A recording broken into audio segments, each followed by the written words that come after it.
বিরতির পর স্বাগত। পয়লা ফেব্রুয়ারিতে শুরু হচ্ছে বাজেট অধিবেশন, আর বাজেট অধিবেশনের আগেই দিল্লি সফরে রয়েছেন মুখ্যমন্ত্রী মানিক সাহা। লোকসভার আগে বাড়তি অর্থের দাবিতে কি দিল্লি সফর মুখ্যমন্ত্রীর? অর্থাৎ বাজেটে একাধিক বিষয়ে নির্মলা সীতারমণ বক্তব্য রাখবেন, একাধিক খাতে তিনি টাকা ঢালবেন। সেক্ষেত্রে লোকসভার আগে বাড়তি অর্থের দাবিতেই কি দিল্লির এই সফর? সেই বিষয় বা এই প্রশ্ন কিন্তু এই মুহূর্তে ঘুরপাক খাচ্ছে মুখ্যমন্ত্রীর দিল্লি সফরকে কেন্দ্র করে। সেখানে একাধিক বিষয় আসতে পারে, বিশেষ করে বন্দে ভারত এক্সপ্রেস। এতদিন যে এক্সপ্রেস থেকে প্রাপ্ত ছিল রাজ্য, এবার কি লোকসভার আগে এই বাজেটে রাজ্যের ভাগ্যে জুটবে বন্দে ভারত এক্সপ্রেস? সে নিয়েও কিন্তু রীতিমতো প্রশ্ন বা প্রত্যাশার পারদ চড়তে শুরু করেছে।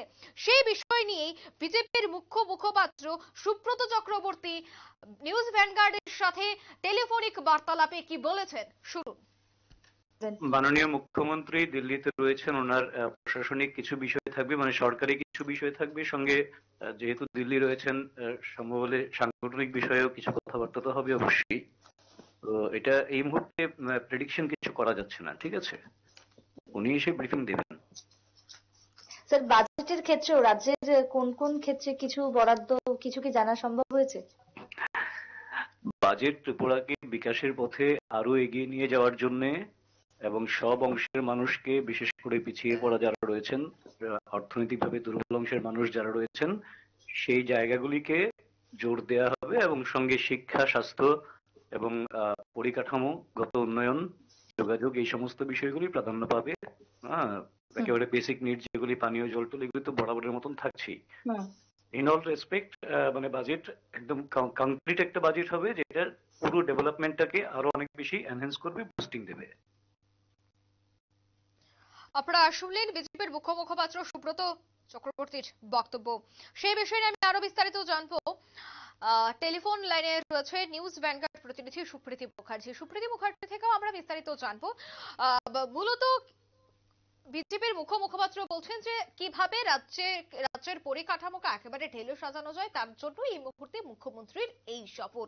সেই বিষয় নিয়ে আমি বিস্তারিত জানছি। টেলিফোন লাইনে রয়েছে সুপ্রীতি মুখার্জি। সুপ্রীতি, এই মুহূর্তে বিজেপি সূত্রে বা বিজেপির যে মুখ্য মুখপাত্র রয়েছে, উনি বলছেন যে রাজ্যের পরিকাঠামো, বিশেষ করে স্বাস্থ্য, যোগাযোগ ব্যবস্থা, সে সমস্ত ক্ষেত্রে কিভাবে উন্নয়ন আনা যায়, তার জন্যই মুখ্যমন্ত্রীর এই সফর।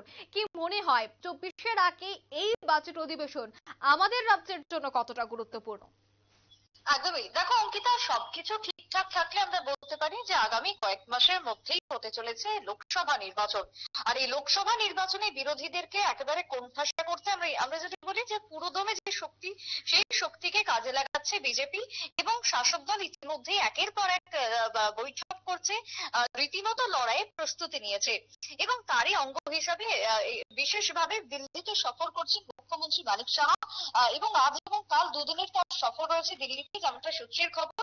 অন্যদিকে দেখো, যেহেতু লোকসভা ভোট আসন্ন, তাই এই ভোটের আগ মুহূর্তে দাঁড়িয়ে দিল্লিতে বিভিন্ন বিষয় উত্থাপন হবে বাজেটকে কেন্দ্র করে, সেটাও কিন্তু এই মুহূর্তে মনে করা হচ্ছে। যার মধ্যে আমরা কথা বলেছিলাম, তুমি শুনলে কিছুক্ষণ আগে, যে বিজেপির মুখপাত্র সুব্রত চক্রবর্তী তিনিও জানিয়েছেন একই কথা, যে লোকসভা ভোটের আগে রাজ্যের কোন কোন খাতে অর্থ বরাদ্দের প্রয়োজন রয়েছে সেই সম্পর্কে একটা আলোচনা হতে পারে এই বৈঠকের মধ্যে বলেই একটা খবর পাচ্ছি আমরা। এবং দিল্লিতে শীর্ষ নেতৃত্বরা রয়েছেন, শীর্ষ নেতৃত্বদের সঙ্গে এই বৈঠক চলবে। বিশেষ করে উত্তর পূর্ব ভারতকে কিভাবে উন্নয়ন করা যায়। দেখো, সর্বদাই আমরা দেখেছি প্রধানমন্ত্রী নরেন্দ্র মোদী উত্তর পূর্ব ভারতের জন্য একের পর এক পদক্ষেপ নিয়েছেন, ঢেলে সাজিয়েছেন উত্তর পূর্ব ভারতকে। রেল যোগাযোগ থেকে শুরু করে সমস্ত রকমের তিনি কার্যক্রম করেছেন। কিন্তু তারপরও কোথাও না কোথাও গিয়ে দেখো, আমাদের রাজ্যের ক্ষেত্রে কিছু কিছু দিক থেকে আমরা বঞ্চিত রয়েছি। ত্রিপুরার মানুষজন আজ পর্যন্ত সুপার স্পেশালিটি যে ট্রেন গুলো রয়েছে, বন্দে ভারত থেকে শুরু করে অমৃত ভারত, যা একটাও কিন্তু পাইনি। অর্থাৎ সেই জায়গায় রাজ্যবাসীর মধ্যে কোথাও না কোথাও একটা আক্ষেপ থেকেই যাচ্ছে। তাহলে কি এবার বাজেটে রেলকে কেন্দ্র করে কোনো কিছু ঘোষণা হতে পারে? অর্থাৎ রেলের দিক থেকে কি কোনো কিছু আশা করা যেতে পারে যে রাজ্যের ক্ষেত্রে নতুন কোনো সম্ভাবনা, এই একটা যেরকম ইতিমধ্যেই সম্ভাবনার কথা রয়েছে, আশার কথা যেরকম রয়েছে রাজ্যবাসীর মধ্যে, অন্যদিকে শিক্ষা থেকে শুরু করে স্বাস্থ্য, কোন কোন খাতে কত বরাদ্দ হবে বা কোথায় রাজ্যকে এগিয়ে নিয়ে যাওয়ার জন্য আর্থিকভাবে ঘোষণা করবেন অর্থমন্ত্রী নির্মলা সীতারামন, অর্থনৈতিক ভাবে তিনি এগিয়ে নিয়ে যাবেন, যে জিনিসটাই কিন্তু এই মুহূর্তে দাঁড়িয়ে একটা সব থেকে বড় প্রশ্নের মুখে, প্রশ্নের চিহ্ন হয়ে দাঁড়িয়েছে। তবে সেটার জন্য দেখো আমাদেরকে নজর রাখতে হবে অবশ্যই 31 তারিখের দিকে, যেখানে অধিবেশন শুরু হবে এবং তারপরে 1 ফেব্রুয়ারি বাজেট পেশ করবেন অর্থমন্ত্রী নির্মলা সীতারামন। কিন্তু এই বাজেটের আগে আর হাতে মাত্র 2 দিন রয়েছে, তারই মধ্যে দিল্লিতে সফর করলেন মুখ্যমন্ত্রী মানিক সাহা, এবং তিনি আজ এবং কাল 2 দিন দিল্লিতে থাকবেন বলে আমরা খবর পাচ্ছি। তবে সেক্ষেত্রে মনে করা হচ্ছে খুব সম্ভবত বাজেটকে কেন্দ্র করে তিনি বৈঠক করবেন।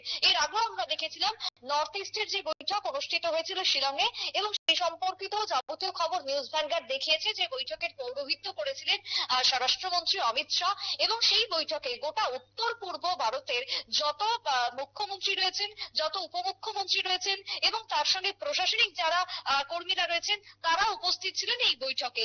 উত্তর পূর্ব ভারতের জন্য কিন্তু এই বৈঠক অনুষ্ঠিত হয়ে গেছে। লোকসভা ভোটের আগে বাজেটকে কেন্দ্র করে সেই বৈঠক অনুষ্ঠিত হয়েছে বলে আমরা জানতে পেরেছি। তবে তারই সঙ্গে রাজ্যের মুখ্যমন্ত্রীও তখন ছিলেন এবং রাজ্যের ক্ষেত্রেও বেশ কিছু ঘোষণা তখনও করা হয়েছিল, এবং এই দিনও এই যে বৈঠকে মুখ্যমন্ত্রী রয়েছেন তারপরও রাজ্যের ক্ষেত্রে শিক্ষা, স্বাস্থ্য থেকে শুরু করে পরিকাঠামো, যাতায়াত, বিভিন্ন দিকে একটা আশার কিন্তু সঞ্চার ইতিমধ্যেই হচ্ছে। বাজেটে ত্রিপুরার জন্য ঘোষণা হতে চলেছে কোনো না কোনো ভালো কোনো অফার বলেই মনে করছেন বিজেপি নেতৃত্বরা, যেমনটা তারা জানালেন। তবে সবটাই এখন দেখো ভোট সামনে, যেহেতু লোকসভা রয়েছে, তার আগে বিজেপিও যেরকম সাংগঠনিকভাবে প্রস্তুতি নিচ্ছে, দেখো দিল্লিতে দফায় দফায় দিল্লির নেতৃত্বরা আসছেন, রাজ্য সফর করছেন, ঘুরে দেখছেন রাজ্যের পরিকাঠামো থেকে শুরু করে সাংগঠনিক অবস্থান ঠিক কেমন রয়েছে, সবটাই পরিদর্শন চলছে দিল্লির পক্ষ থেকে। ঠিক তার পাশাপাশি মুখ্যমন্ত্রী মানিক সাহা তিনিও যাচ্ছেন বারবার ছুটে দিল্লিতে, দিল্লির শীর্ষ নেতৃত্বদের সঙ্গে কথা বলছেন এবং